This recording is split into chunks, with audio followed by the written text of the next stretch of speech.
EGR tayo ngayon dito kay Boss Renzo. Ito, ayun. Sa 50k mileage mga paps, ayan, no? Naglangis na rin kasi dito sa ating bandang throttle, no? Tapos, isa pa, yun nga, lumakas sa diesel si Boss. Kaya, ayan, linisin na natin to para habang maaga pa, malinisan na natin, matanggal ang mga carbon, no, mga paps. Matanggal yung bara.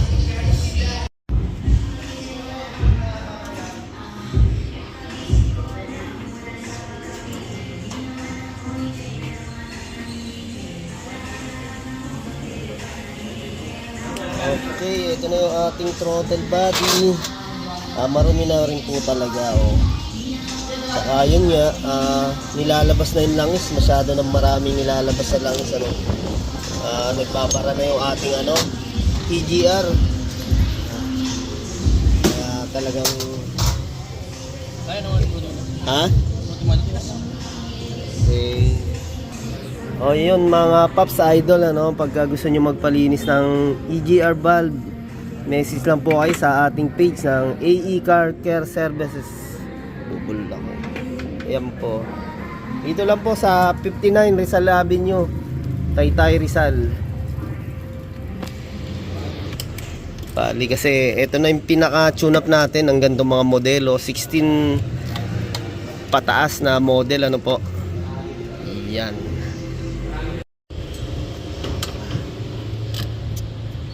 Ayun, talagang kaya naman pala rin, makaka-apekto nga sa sa takbo natin. Yan, pag yan nagkaroon ng bara, apektado rin. Parang oil feed yan, Oo. Kaya yun, maganda talaga mga paps pagka nagpalinis kayo ng EGR valve, lagi nating isama yung pinaka-intake manifold natin, no. Yan, nandyan yung mas madaming carbon. Yun.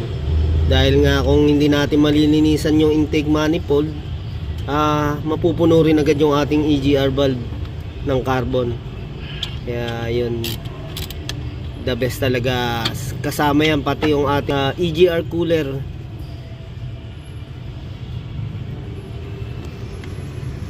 Ayun, ito yung mga paps, yung pinaka mga gasket natin. Isa sa talagang hindi na natin to pinapalitan, no. Importante maibabalik natin.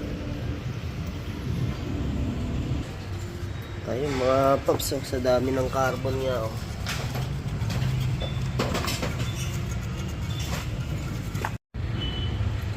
EGR valve. Direct na ulit. Okay mga paps, ito yung ating dami na rin talaga, boss, no? Yan, puro carbon na rin talaga. Saka hindi naman talaga maiwasan, pero yun, 50k mileage, maganda mapalinisan natin to.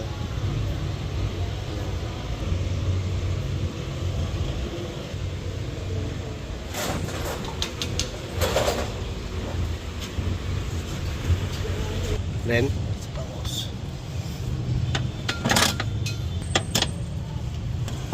Yan, dami naman yung papaw sa ating EGR cooler. Ayan. Coolant ang laman sa loob.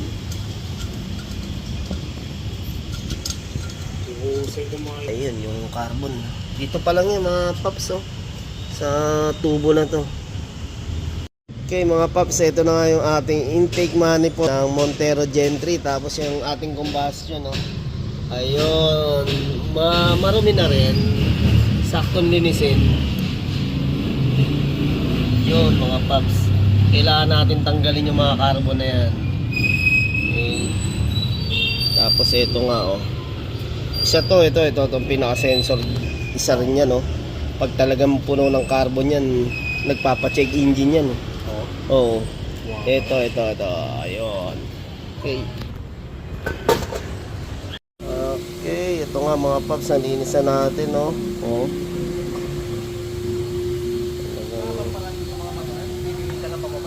Ha? Wala bang parang sa mga inawit parang yun?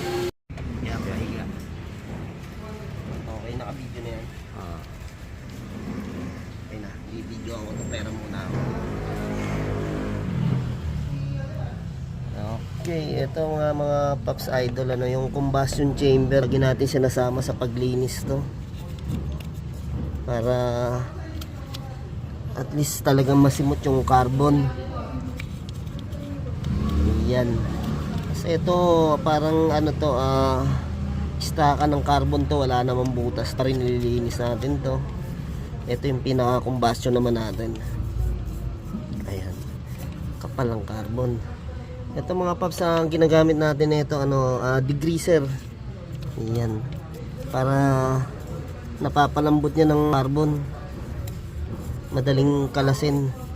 Kasi sa sobrang kapit nga nung carbon yan, hindi basta-basta kaya ng kerosene to o ibang panlinis natin.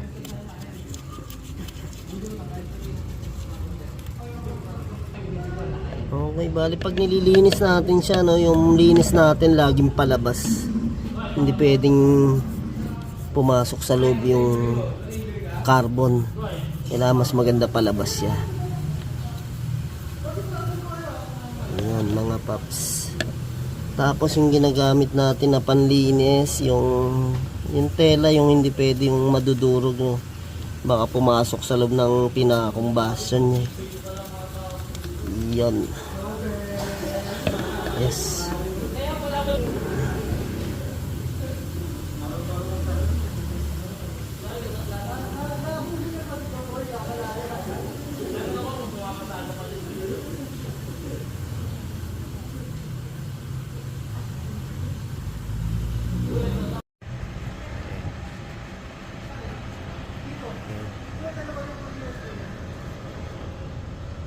Okay, yung mga Pops, ayos na. Nabawasan natin ng carbon, no. Ito ang combustion chamber, intake manifold. Yan. Okay, kahit paano yung bungad lang, malinis natin yung mga carbon. Yan.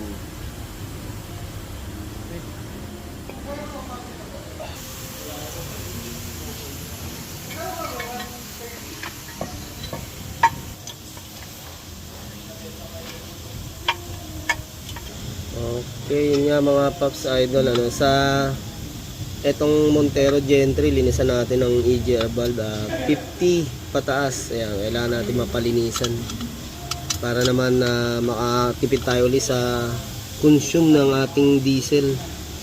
Tsaka ayun nga, mas maganda yung hatak pag malinis to. Ayan, yung kaninang sobrang carbon, yan na yun. Oo. Ayan Pops, linis na. Ito yung throttle body natin kanina na naglalangis, ano. Ayan. Sasalpak na rin natin ngayon to.